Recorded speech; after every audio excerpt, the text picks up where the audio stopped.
കാസർഗോഡ് വീരമലക്കുന്നിൽ നടന്നത് തികച്ചും അശാസ്ത്രീയമായ മണ്ണെടുപ്പാണ് എന്ന ഒറ്റ നോട്ടത്തിൽ തന്നെ വ്യക്തമാകും. അപകട സാധ്യത ചൂണ്ടിക്കാട്ടി വിദഗ്ധ സമിതി നൽകിയ മുന്നറിയിപ്പ് നിർമ്മാണ കമ്പനി പരിഗണിച്ചതേയില്ല. റിപ്പോർട്ട് ദേശീയപാത അതോറിറ്റി മുഖവിലേക്ക് എടുത്തില്ല എന്ന് ജില്ലാ കളക്ടർ വിമർശിച്ചു. വീരമലക്കുന്നിൽ മണ്ണിടിയാനുള്ള കാരണമെന്താണ്? ഉത്തരം ഒന്നേ ഉള്ളൂ: അശാസ്ത്രീയമായ മണ്ണെടുപ്പ്. ദുർബലമാണ് മണ്ണിന്റെ ഘടന എന്ന റിപ്പോർട്ട് പരിഗണിച്ചതേയില്ല. തട്ടുതട്ടായി മാത്രമേ മണ്ണെടുക്കാവൂ എന്ന നിർദ്ദേശം പാലിച്ചതുമില്ല. ഇത് കമ്പനിയുടെ ഒരു അനാസ്ഥയാണ്.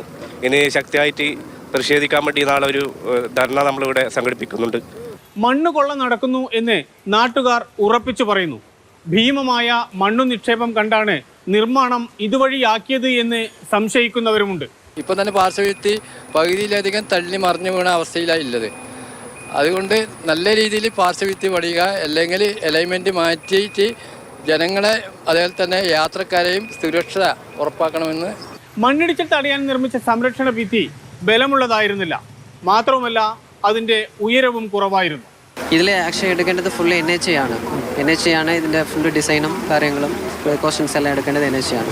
ഒത്തിരി പ്രാവശ്യം അവർക്ക് നമ്മൾ ആവശ്യപ്പെട്ടിട്ടുണ്ട്. വിദഗ്ധ സമിതിയും ജില്ലാ കലക്ടറും നൽകിയ റിപ്പോർട്ട് ദേശീയപാത അധികൃതർ കണ്ട ഭാവം വച്ചില്ല. പ്രശ്നം പരിഹരിക്കാൻ ഉത്തരവാദിത്തപ്പെട്ട നിർമ്മാണ കമ്പനിയാകട്ടെ പ്രതിഷേധിച്ചവരെ കേസിൽ കുടുക്കുകയും ചെയ്യുന്നു.